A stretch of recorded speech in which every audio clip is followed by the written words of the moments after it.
Welcome to episode 128 of the Sports Geek podcast. On this week's episode, I chat Vine, Snapchat and Loud Vikings fans with Scott Kegley, now with the Minnesota Vikings. Welcome to the Sports Geek podcast, the podcast built for sports digital and sports business professionals. And now, here's your host, currently crafting Facebook ads so your friends will find out about this podcast, Sean Callanan. Thanks, DJ Joel. Yes, my name is Sean Callanan, and you are listening to the Sports Geek podcast. You might be doing that on iTunes. You might be doing it on sportsgeekhq.com. You might be doing it on Pocket Casts. Thank you very much for tuning in. My name is Sean Callanan, as I said. You can also contact me via email, sean@sportsgeekhq.com. Got a story later on a terrific email I got last week. So yes, if you've got any feedback on the podcast, you can send me an email, or you can do it in other forms such as Twitter at Sean Callanan and our Sports Biz Slack at Sean Callanan. Funnily enough, if you've got a question or a query or some feedback on the podcast, you can leave it in any of those channels. This week I catch up with Scott Kegley. Caught up with Scott back on episode 85 of the podcast when he was at the 49ers.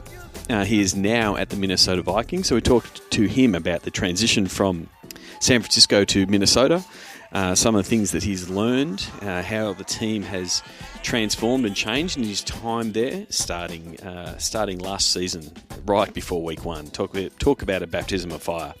And then we talk about some of his strategies around different platforms, dive in on Vine again, also talk about Snapchat, and also talk about fan engagement and integrating the skull chant in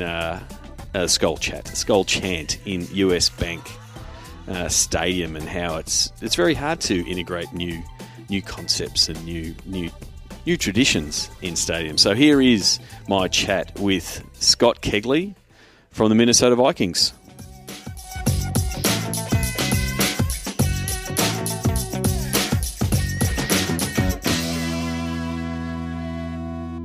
Very happy to welcome back Scott Kegley, now with the Minnesota Vikings as Executive Director of Digital Media Innovation. Scott, welcome back to the podcast. Yeah, thanks so much for having me on. Two-time guest. It's exciting.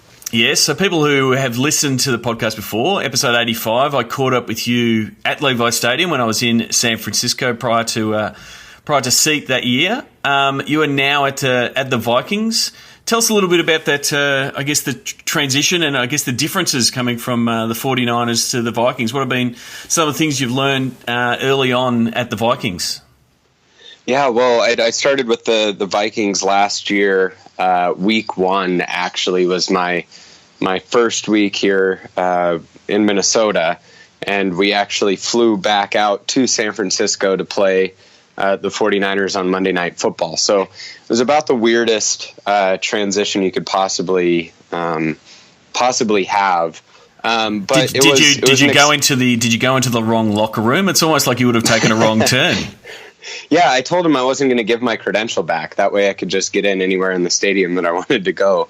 But no, it's certainly nice. I mean, I knew my first road stadium like the back of my hand, so I knew where to be and when for the buses arriving and all those good things. But no, it was an exciting time. It was certainly a very whirlwind time jumping into a new organization week one, not having been through an off season or training camp. Not exactly the ideal way that you'd look to join a new organization, but it was a fun one. We were just kind of attacking one thing each week, in that scenario. Normally you'd make your plan well in advance going into the season. So when you have to develop it on the fly, we just kind of picked certain things to attack each and every week. So it was, how do we get photos quickly for social media? What do we want to accomplish this week? What do we want our posting strategy to look like? Those were some of the initial things that we attacked and kind of just tried to hit the ground running as much as I could. That's really important, that piece of, well, if we're going to try to improve things, not try to improve everything at once, just taking one thing, adding it, making sure you've got those processes, like that stuff of how do we get the photos quickly? How do we make sure that, our Instagram is getting attention, or how do we make sure that we're getting the appropriate photos for the Twitter account, or making sure that the graphics person that's putting together the graphics for halftime, that like some of those processes, you can't roll them all out and fix them all in week one. So it really was a matter of, let's get the baseline, let's know what we're doing, but then every week let's take that piece of content up another notch or two. That was pretty much the approach. Yeah, and we had a group coming together. So before I got here, we had social media was kind of half reporting to PR and half reporting to marketing. We had a few of our writers that were reporting into Vikings Entertainment Network, which is the group that we're all under now. And then digital media, our Vikings.com and our website and mobile app ran through marketing as well. So we were essentially having everyone that's in my group currently was reporting to three different groups. So we had to also, just from an organizational perspective, kind of try to streamline those things. So there was just a lot of new processes overall that we had to figure out, how this was all going to come together. And, had someone who was at least then knew at that time, doing social media for us. And, he's done a tremendous job, kind of came from PR. So really worked, with each group, little by little. I think social media was the one that we really tried to attack first, just because we were really trying to grow that staff. And so, yeah, you're right, Sean. It was just, how do we focus on one thing each week and kind of try to get better at that one thing. And it really was rewarding, because by the end of the year, it certainly was night and day from where we started. So I think we just took a lot of pride from that in year one. So you've intimated on, and the way you describe that team of it straddling PR and marketing and content and digital and sort of serving many masters, you're intimating that there has been a restructure and things have moved about. What does that structure now look like? As it stands now, have you sort of pulled people together and it's a bit more of a streamlined structure? Yeah, absolutely. So everything that's content is essentially under one group, which is our Vikings Entertainment Network, and that's led by my boss, who's our VP of Content and Production, Brian Harper. And then underneath Vikings Entertainment, there's essentially kind of three different verticals. So one is the game day entertainment side of things. The other one's production. So all of our TV shows, they also help with a lot of the editing and different, digital content series pieces. And then there's my group, which is, the digital, social, and the mobile wing. So it's fantastic for us, because from a content perspective, there's really no excuses for missing anything, for us dropping the ball in any area. We all talk, we all communicate. Makes it really efficient for us to integrate social media in the game day show, or cut teasers of, different segments that we do, or collaborate on how we're going to cover the combine. Last year when we went out to Chicago, getting everybody in one room and really getting a bunch of good ideas all in one room, and then kind of have the best idea win. And that's how we kind of develop our strategy. But it also develops that efficiency across all of those things, because it's a bit of a waste when you guys create a great teaser that's hitting the mark on social, but then that's not being played on game day on the big screen at a big moment to both amplify what's happening at the game, but then also to tell your fans, this is also happening on all of our digital channels. There's a lot of inefficiencies in a lot of teams where if those operations, game day and production and digital, are sort of operating as silos, then you're wasting talent in building out the same hype trailer or the same collateral that's not being shared across all of those platforms and being coordinated in that. Yeah, and absolutely. I'm kind of reminded of what one of our producers, Jordan Struck, told me. We were up in the press box at TCF Bank Stadium, our temporary home last year, and I think it was just an hour or so after the game. And Jordan does a fantastic job with all of our wirings each week, and so he cut I think a little tease, and it was run by everybody who needed to approve it, and it was ready to go on social. And so we said, hey, this clip of, say it was Everson Griffin, I forget exactly who it was at that time. This clip of Everson Griffin is good to go, and it was already up on social media promoting the fact that we were going to have that later in the week. And he said, oh God, this is crazy that it's up on social so quickly. And I was like, yeah, you guys aren't doing all this for nothing. We want to make sure that, the best content, we have, is out in the hands of our fans as quickly as possible. So, it just kind of speaks to your point of trying to get that stuff out there, as quickly as possible and try to get the best content out there as possible. And so from a content point of view, when we did speak, on episode 85 about the 49ers, you did it. You launched stuff around around Vine and the 40 Viners, as it was known then. You took some of those learnings and lessons and started the Vine Kings to produce similar content around the Vikings.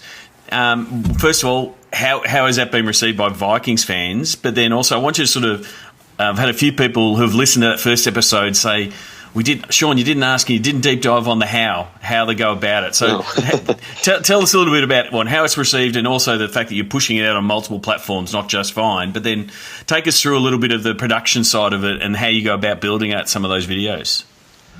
Yeah, well, first of all, I only can work for sports teams that can successfully incorporate the word Vine into their name. So that kind of just worked out. But we actually worked with the same Vine artist, Ian Padgham, that we worked with in San Francisco. And kind of one of the most exciting moments was, when I knew I was going to be going to Minnesota, I talked to, she was then our social media manager there, Megan Ryan.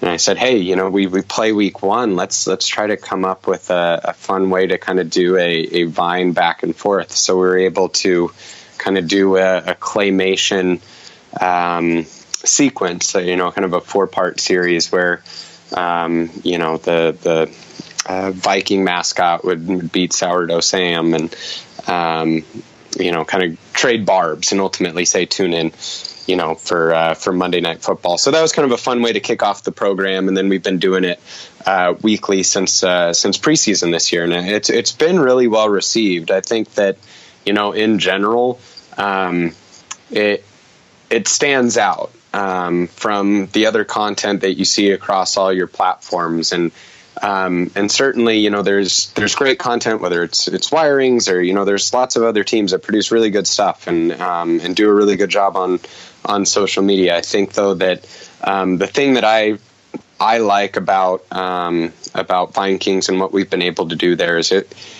really stands apart from the rest of the things that people see from us. It's a little bit of kind of shocking or different or and not shocking, meaning going too far or anything like that. But it certainly is, kind of a thumb stopper, when you're scrolling through your feed and you want to watch that again and again. So actually, a lot of our Vines this year have done, even better on Instagram. I think the one from the Panthers week, I believe it was, or maybe it was the Giants, just the other week ago, had about 280,000 views on Instagram and about 100,000 loops on Vine. So it does better on some of the other platforms. So it's been really exciting to see that come along. And, in terms of, I guess the how, we work with Ian, who, literally won the award for Vine Artist of the Year. So I think that, if you're a team that's kind of interested, or a brand that's interested in trying to do some of these fun stop motion claymation type of, Vines, there's a lot of different ways to go about it. Certainly having somebody with that experience helps. There are certain things that I'm able to do, but, for the most part, that's Ian doing the vast majority of all the good stuff that you see on our channels. But, you try to think, what's the story that you're going to tell in 6 seconds. That's kind of the good and bad thing about Vine is it's extremely challenging. It's not the most user-friendly platform in the world. It's not, Snapchat where you can pick it up and anybody can do it and kind of tell a story over a sequence of photos and videos. But on Vine, you kind of have this compressed time frame. It's kind of somewhere in between a GIF and a shorter video, and you have to really think about that platform and what can work. So it is challenging, but it's a little bit more artistic, I think, in terms of the people who have that platform resonate with them. And it's a little bit like, to my sense, it does fit really well with Twitter in that it's. In Twitter, you have to show brevity. You have to get to the point. Mm-hmm. Your editing is really important, and that's effectively what Vine is from that point of view. In that, you can't be showing War and Peace or a Scorsese film in a Vine. You've got to edit it down and get your point across in 6 seconds. So it's pretty much just a means for you to brief Ian in on, hey, we've got these guys. This is who we're playing this week. Here's some of the ideas. Here's what we're thinking. This is what the rivalry means, and then he will come back and potentially pitch a few different ideas to go ahead with. Is that sort of how the process works for you guys? Yeah, Ian and I talk each week. He's actually out in France, for the start of this year. So we've kind of had to work around some of the time difference. But anyways, we'll go back and forth in terms of. What we want it to be, or, I'll tell him, hey, we have a skull chant deal that we're doing. What do you think about doing something on that? And I basically will try to give him as many ideas as I can, or at least, different assets, that he can use and try to, maybe tell him like, hey, general direction. But I try not to be too descriptive for exactly what I want, because he's extremely creative, and you don't kind of want to hurt the creativity. But I think the times I get most excited are when he says, hey, I have an idea for this week, let me just put something together. And then I'm just really excited to see what he comes up with, because I know he's going to be extremely passionate about that one, and it's going to turn out great. Terrific. You spoke a little bit about the skull chant in the stadium. Tell me how that has worked both from a fan engagement stadium point of view at US Bank Stadium, and it's getting people involved, but then also how you and your team have sort of taken that and amplified that on the digital channels. Yeah, so I think everybody kind of knows the story behind that, and the Iceland soccer team, and what was it, Euro Cup, and seeing them come back, and that rally, and you saw the power of it with the soccer team up on stage, was fantastic. And they're playing this on SportsCenter and mainstream networks around the U.S., and that's really the first time that American audiences are who aren't particular soccer fans might be exposed to this. And there were several people in the organization that immediately began talking about that pretty much the next day, and texting each other, and it's kind of like, how do we do something like this? That's pretty darn cool, and it's called the Vikings chant. So it's kind of a home run if it's something that we can do. And talking to Brian Harper, my boss, about it, it's extremely difficult, right, to get a new fan tradition started. Yeah, because it's hard to say. There's that pushback of, it's manufactured. These kind of things should be organic. Coming from the European and the English Premier League, and the fans, the active supporter that will start singing in unison, and it just happens organically. To be able to to say, hey guys, this is what we're doing. You've got to be. It's a fine balance to say this is going to be organic. This is, you guys are going to love it too.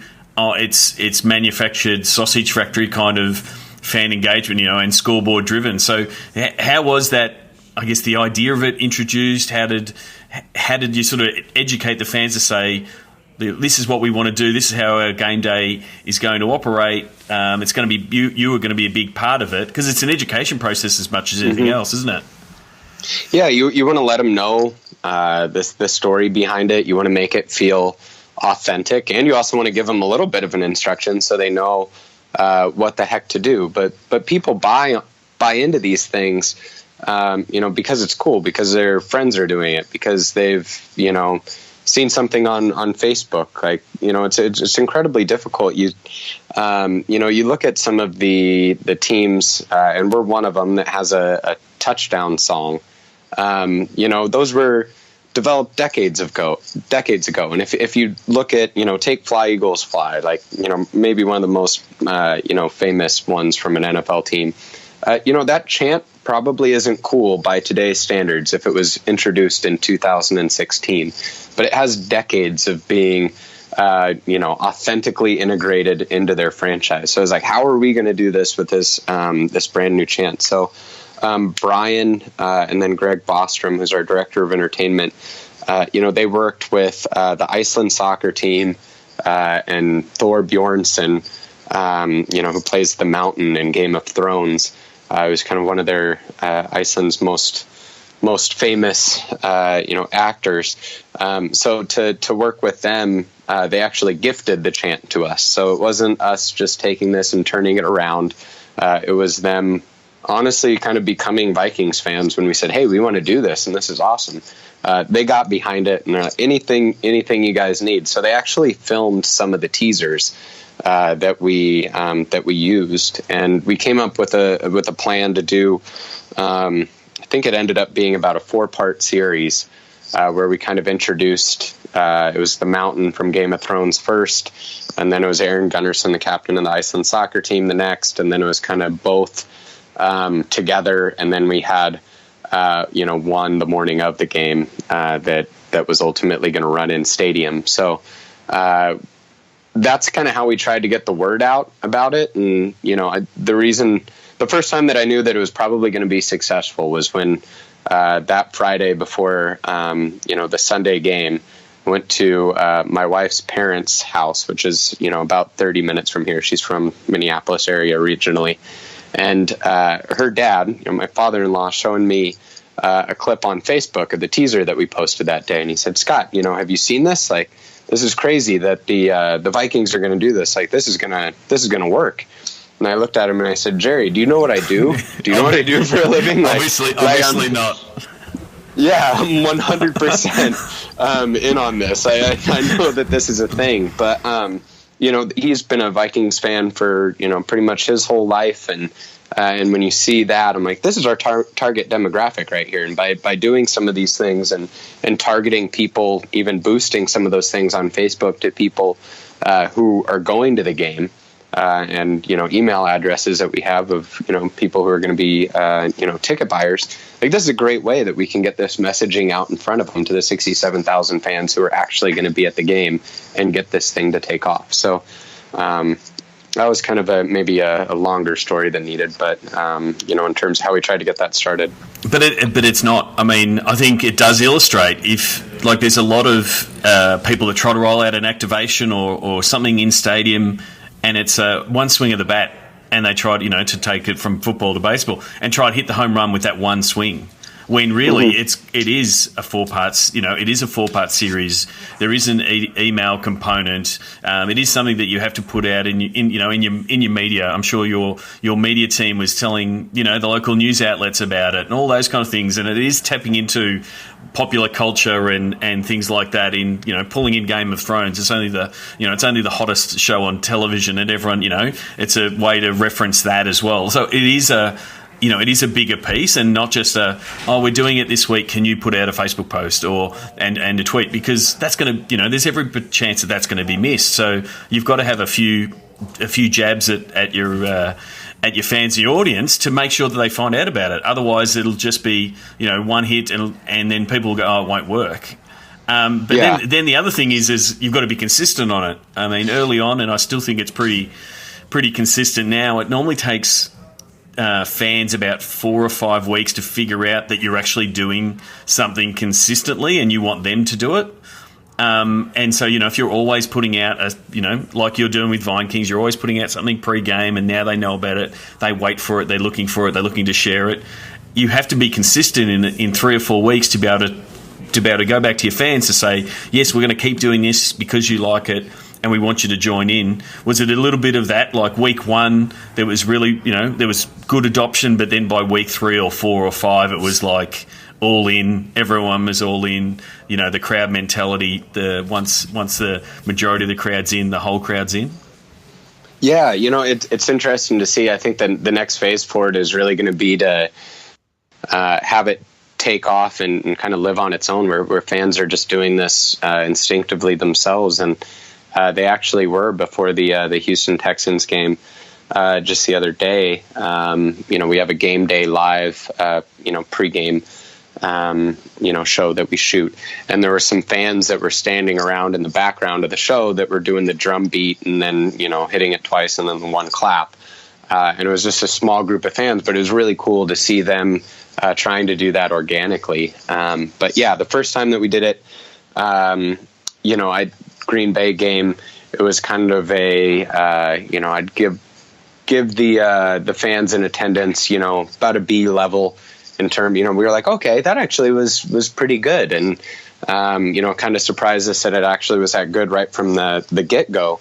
But then we did it again and again, and in between the third and the fourth quarter, gosh, it was close to deafening when you're up in the press box, and it just keeps on getting better and better every game, and we've had a handful of them under our belt now. So it's certainly something that the team's getting into as well. You see the players doing the clap even on the field and getting the fans pumped up. So it's been fun to see that one come along for sure. It's pretty hard to start those types of traditions. Yeah, I mean, it's almost, to a certain degree, it's a lot like the. Can you guys just make us a viral video? Yeah. Like to get something, to get 70, to get 68,000 people all doing something in unison on a weekly basis, and have it stick. And like you said, by the end of the season, this will be ingrained in the game day experience for Vikings fans, that they'll expect it. It'll start happening organically. It'll start happening in particular moments of games. At a big defensive play, one of your players will start doing the clap, and the fans will just start doing it organically because you've built up this behavior in the fans. Yeah, when I think when you try to force things like the Carly Rae, Call Me Maybe videos a few years ago, and you're looking for those viral moments, and you try to force yourselves into that. It can always come back to bite you to some extent, and that's when it really does feel forced. So I think you're right there, Sean. So a few other things. You've been doing a little bit more work around Snapchat, integrating that into the stadium experience. Tell us a little bit about that. Yeah, so we worked with Snapchat and then Tagboard, who's our social curation company that we work with, and I've worked with those guys for a long time, and they're certainly the best in the business. And they've tried this now twice with Snapchat, where they've curated snaps to the video board, and it's from the official team account, but we're able to put those up in the board just about in real time. And then there was a QR code that we had on the other side of the two main video boards in the stadium. And so the call to action was to open Snapchat and press and hold on the QR code from the camera in order to immediately follow the team on Snapchat for some of this behind the scenes content. So it was a way for us to show people, what they were missing by not following. And a lot of it was happening at or around the stadium on that day. And it's some of that content that people will never see unless we were able to put it up on the video board. So it was tremendously successful for us. Had a huge spike in followers for that day, and it's going to be something that we continue probably every other home game, throughout the rest of the year. So something that fans can look forward to. But we were excited. I think we were the second team to do that. The Mariners did it just this last season, Tagboard Seattle based, and the Mariners do a pretty darn good job too. So it was interesting to see what they did as well. And it's exciting that Snapchat's getting into this space now as well. I think it's really important. I mean, I think early on, from a social media point of view, if you're looking at Facebook and then Instagram and Twitter and the like, there was a real emphasis on promoting all the other platforms. We're now on Instagram. Go check out our Instagram. And I think Snapchat being a latecomer to the party in that sense, not as the promotion of the accounts aren't as much as we were doing early on. Like early on, people were telling people, hey, this is us on Instagram. And yes, Twitter and Instagram had the fight, so they don't like sharing each other's content, that kind of thing. But everyone were really active in trying to grow their audience on the different platforms. And I think to a certain degree in the last 18 months, that's slowed by a lot of teams. Like people aren't going onto their Facebook and saying, hey, this is us on Instagram, and it's different. Like that's the other thing. And it's different content that you want to consume. And that's the thing. That's the unique part of Snapchat, because you really do have to snap it right there and then. There are a few tools to upload some cool stuff, but most of it is live, captured there and then. So it is going to be unique. It is going to be different. It is going to lend itself to more behind the scenes. But still, if you were to compare your Facebook followers compared to your Snapchat followers, there's a lot of people that don't yet know that exists. So I think the promotion of your other channels is still super important, because sports is going to be the entree and the way in the entry for anyone onto those platforms. Like they might only follow Snapchat and follow some of your players, and that might be their whole total Snapchat experience. Especially if you're talking out of the core Snapchat demo that are potentially starting to get on Snapchat and starting to use it. You want to make sure that your team's in that list. Yeah, it's such a powerful platform, but you look at how you're going to be able to share content from Snapchat, and it's just different in terms of the tool set that's available in the platform currently. So to be able to showcase that content and have it be a press and hold on the giant QR code from literally any seat in the stadium, and you'll be able to follow us. That's 67,000 people that you have as a captive audience.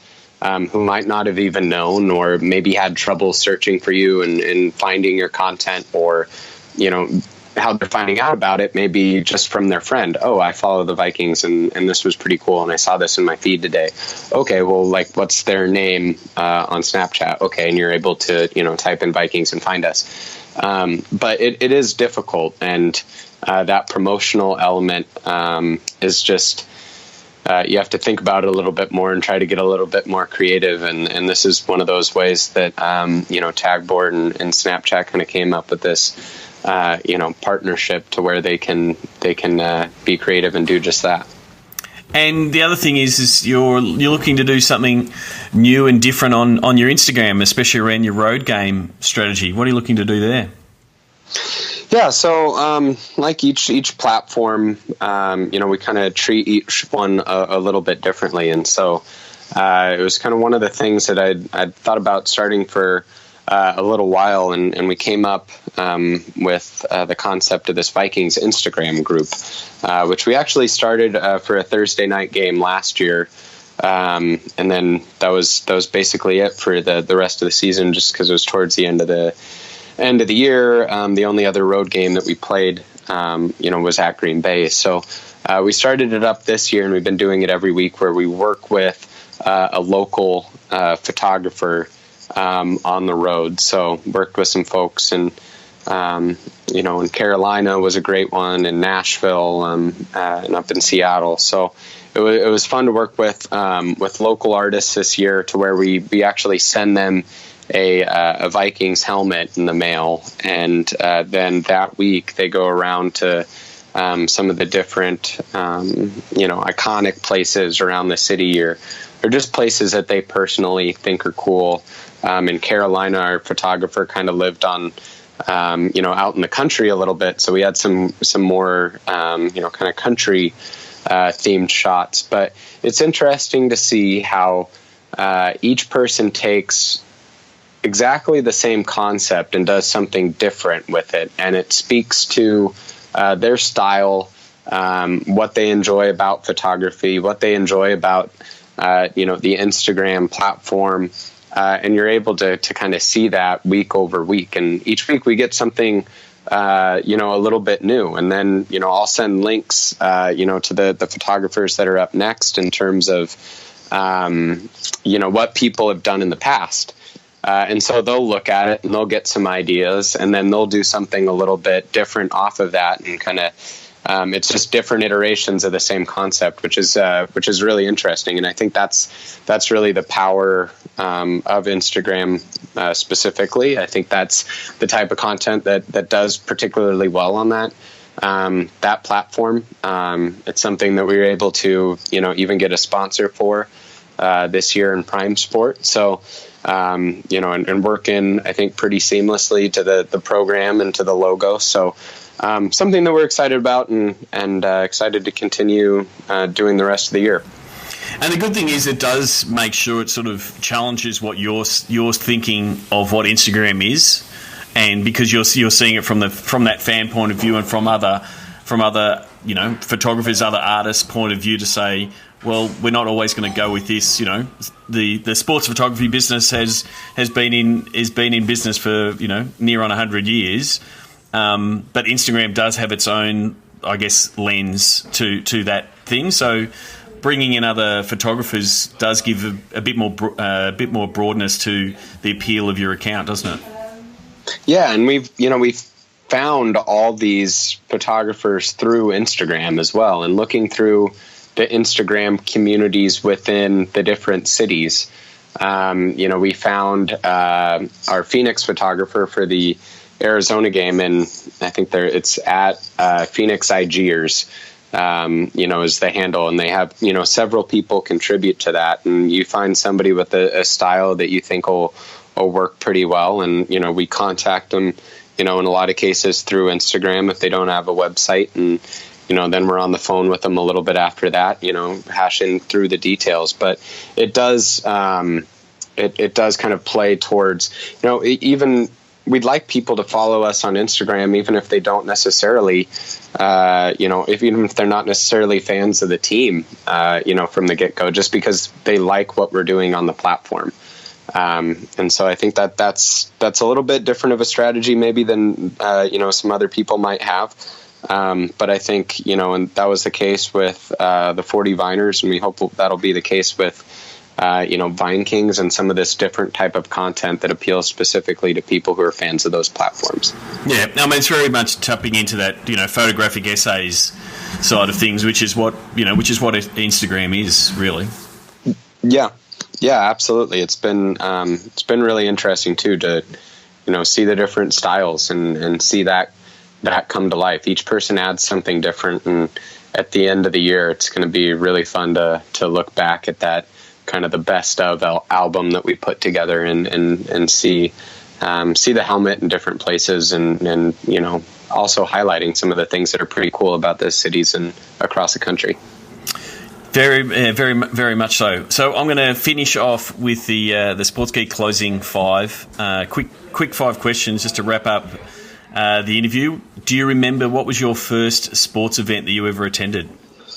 I don't remember off the top of my head, but it was either the Sacramento Kings back when they had Mitch Richmond, or it was a Oakland A's game out watching Ricky Henderson in the bleachers. One of those two games. I don't know which came first, though. So it would have been Mitch Richmond in the powder blue Sacramento Kings uniforms, which would be retro now.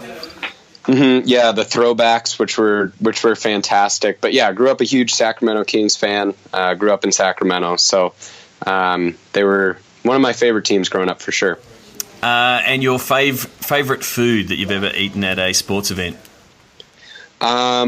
It's probably pretty simple, but I'm a big popcorn guy. I think that's always kind of a staple. Or if they have like the build your own nachos where they pile everything on, or probably out here in Minnesota, you'd probably have to go. We have some really cool, cheese curds out at the building. So those would be a good one to try now that I'm out here as well.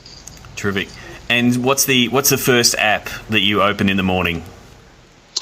Twitter first, get the news. Usually check Bleacher Report to see what's going on in the sports world. So those are the first two. Very good. And if there's people that you think the Sports Geek podcast listeners should follow, whether it be a Twitter follow or people who they should be reading online, who should they be tracking down? Well, at the start of it, I kind of mentioned, just some of the photography and things like that when we kind of started that in week 1 last year.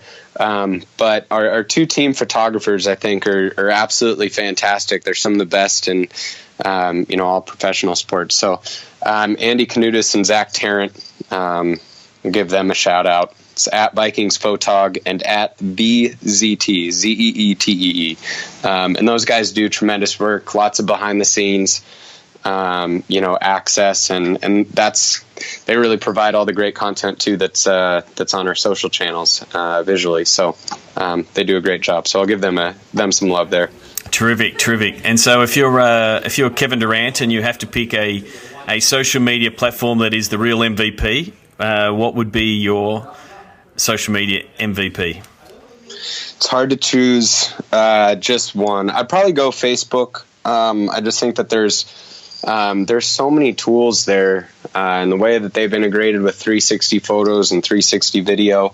I think they're really out in front and kind of leading the way with some truly unique offerings there that are really changing our industry. And then for us too, it's very valuable to us. It's a huge traffic driver for us back to the site. So, would probably say Facebook at this point. It continues to be. Every time I'm talking to teams, it continues to be like 30 to 40% of the traffic is coming from Facebook. And it's not about it's not about volume of posting. It's just if you put up quality content, it's gonna drive that content. And yeah, I definitely think the 360 degree video and photos is something that's just continuing to grow, and it's really just that's just an entree to the VR stuff. I think more and more people will be watching highlights and wanting to watch videos with the headset on. How have you? I mean, didn't get to talk about it, but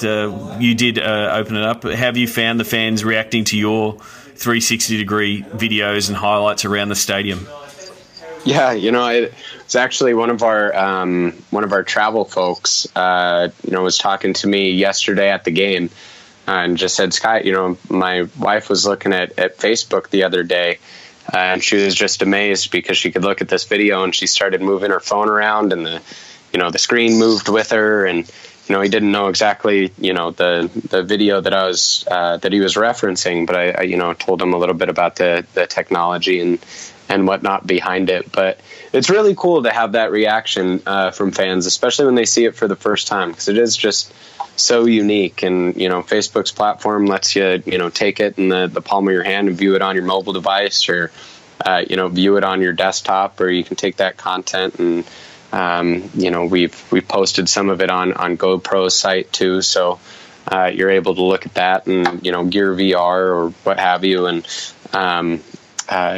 be able to really see that as the first game at US Bank Stadium that we shot it against the Green Bay Packers. So it was a successful day for us on the field too, but which made it even better.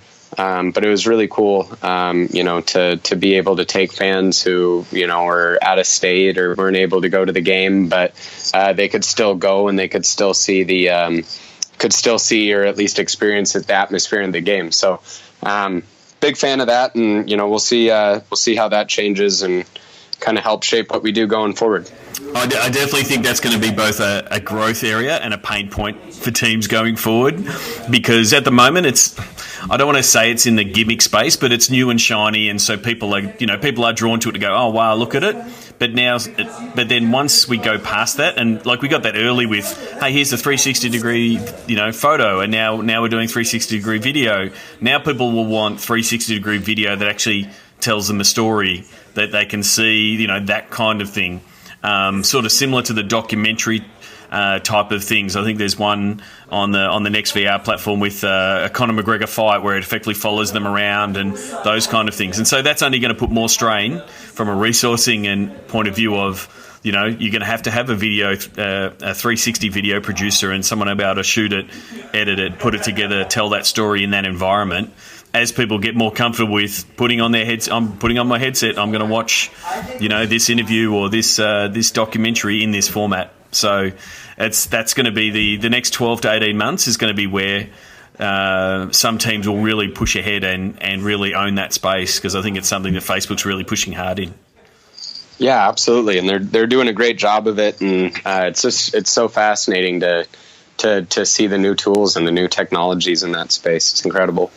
So, lastly, where can people find you? What's the best way to get in touch and connect with you?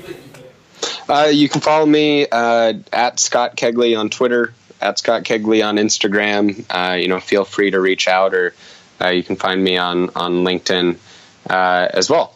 So either one of those. And of course, you're in the Sports Biz Slack as Scott Kegley. So if you're in the Sports Biz Slack community, send Scott a message, tell him that you've listened to the podcast, and ask a question around Vine or 360-degree videos or Snapchat, because Scott is completely all over it. Thank you very much for coming on the podcast. Yeah, well, thanks so much for having me, Sean. Always good to talk to you. All right, cheers. Sign up for Sports Geek News at sportsgeekhq.com/sign up now. Thanks again to Scott Kegley. You can find him at Scott Kegley, SCOTTKEGLEY, on all platforms. As I said, Scott is on Twitter, but he's also in the Sports Business Slack community. If you are not part of the Sports Business Slack community, please join up. It's free, no charge. And some really good discussion happening in there. Several different channels that are available. Digital has been really hot lately, and I'm going to discuss why that's been hot. But other channels are campaigns, where you can share your best campaigns. Sponsorship, talking about sponsorship and activations around sports. Stadium, around the stadium technology and the fan engagement space. They've even set up a channel for South by Southwest. If you're heading to South by Southwest, let us know. I'm looking forward to being there. Hopeful that my panel will get up, but I'm going to be there nonetheless. One of the things from my discussion with Scott, and one of the things I deliberately did not ask, recently the NFL has come out with a new policy for teams around what they can share and not share on social. And the new policy effectively locks down the use of in-game videos and GIFs showing highlights on platforms such as Twitter, and that has been, received with disdain and poor feedback. And there's been a very big discussion in the digital group on the Sports Biz Slack. I didn't ask Scott because I've worked both on the team side and the league side, and he's in a no-win situation. He can't discuss it. It's quite unfair to even ask him, because you've all been on that side of those kind of decisions, and as a team, you really can't say too much. So that's why I didn't ask Scott about it, and won't betray his confidence in what we discussed off air. But from my take, it is a little bit of a backward step from the NFL, considering that they've made the leap into Twitter video and broadcasts. With their Thursday night football telecasts on Twitter, so they've leapt right into the digital space with that coverage, but then to limit what the teams can do to amplify that, I think that is the wrong decision. I'm just going to, because it doesn't engender more people to tune in. You want your fans, you want your teams. And the thing is, the only people that is really penalising is the teams. I've seen commentary there. There's not going to be anything stopping fans taking screen caps and sharing those GIFs or sharing those videos. They'll continue to do them. So will rogue sites. And really, the only people that it's penalising is the teams and, in effect, their fans. So I think it's a bit of an overcorrection in this case. And I think eventually, hopefully, common sense will prevail. I think we've seen evidence, definitely in other leagues, the NBA, that has a really wide policy and doesn't mind its fans, its teams, and its players sharing its content. And we've seen the growth that has happened in the NBA's digital platforms. I really do think that is the way to go. And the thing is, it does drive tune-in. The more people sharing, great vision, great highlights, the fact that it's a close game, people will move away from the small screen. There are people saying that the first screen, second screen experience now, that the mobile phone is the first screen. You want people move off that mobile phone and go to the TV. And if all you're getting on Twitter is animated graphics and saying touchdown and that kind of thing, which is all that is available, then that doesn't make it as exciting, and there's a lot of sameness in that feed. So I think that will get course corrected, and we'll see. Be one to watch this space. But if you want to join in the discussion in a nice, safe environment, you can do so in the SportsBiz Slack community. Just go to sportsgeekhq.com/Slack. One more thing, I just wanted to get some feedback on the Famous Fan episode. If you haven't listened to it, please give it a listen. sportsgeekhq.com/famousfan. Especially for those, similar to Scott, he sort of broke down the way that the Vikings Entertainment Network is built out, having a game day department, production and digital. Famous Fan, I think, works really closely across both the two of those. In the game day, activating those fans, they appear on the big screen, and then digital can amplify and also capture the data. So I'd really be interested in, one, what did you think of the episode as a format? Do you want to hear more of those kind of episodes? And then two, is it a product that you're interested in? So you can either go to the site, enter your details, and I'll connect you with Josh, or send me an email and ask my thoughts off air via the email or via those channels. Lastly, on emails, I want to have a special shout out to, and I apologies in advance if I mispronounce your name. Constantly I'm getting baristas and Uber drivers calling me CN, so it does happen. But I'm going to say Johan's Wallet from Swedish Basketball Federation. Thank you very much for your email, very kind email, long-winded email of the successes that you're having with the Swedish national team, recently playing in front of their biggest crowd ever in Sweden. And I was really humbled to get the email, and also to hear that he's been implementing some of the tactics and some of the methods that have been discussed on the podcast. And so he did discuss that a lot of the hard work, handing out flyers in sub-zero temperatures in Sweden to get people to come to basketball games. There's nothing like hard work to make you appreciate success. So thank you very much, Johans. I'm very appreciative of the email, and I'm very appreciative to all of my guests, like Scott, who are very open with their time and knowledge to help me to produce this podcast. So again, if you've got a success story like that, where you've rolled out some marketing plans or done a particular campaign that has really hit the mark, please send me an email. I'd love to hear more about what you're doing, and if you want to know more about that success, ask Johans, Johannes, because he's in the SportsBiz Slack. So again, thank you very much for the email. Completely blown away. I think I got it at 9 o'clock on a Saturday night, and was quite chuffed. So thank you very much for that email. Until next episode, my name is Sean Callanan from Sports Geek. Stay for the end of this podcast. Scott was very kind to give me a bit of an audio snippet of describing the Skull Chant and hearing it in action at US Bank Stadium. It gets the spine tingling, the hairs on the back of the neck type of stuff going. And I've got a good friend, Todd Kaflish, who's now also at the Vikings. It's making me want to head over on a plane and head over to Minnesota to check out a Vikings game, the way that things are happening over there, and join in on the Skull Chant. So thanks again to Scott Kegley for appearing on the podcast. Until next episode, my name is Sean Callanan, and you've been listening to the Sports Geek Podcast. Like the Sports Geek Podcast? Find us on Facebook.com/SportsGeek. Check out which teams work with Sports Geek at SportsGeekHQ.com/clients. Please leave a review on iTunes. go to sportsgeekhq.com/iTunes. Thanks for listening to the Sports Geek Podcast. Minnesota leading, everyone in purple standing right now and clapping above their heads and shouting "Skol, Skol, Skol" as the fourth quarter begins here in Minneapolis. This is a nod toward the Icelandic soccer team. Viking thunderclap celebration. Viking fans now have their Skol chant here at the end of the third quarter. 66,690 all in their purple seats and doing the Skol chant, which is pretty cool. We're going to need our fans to be really loud, get that Skol chant going.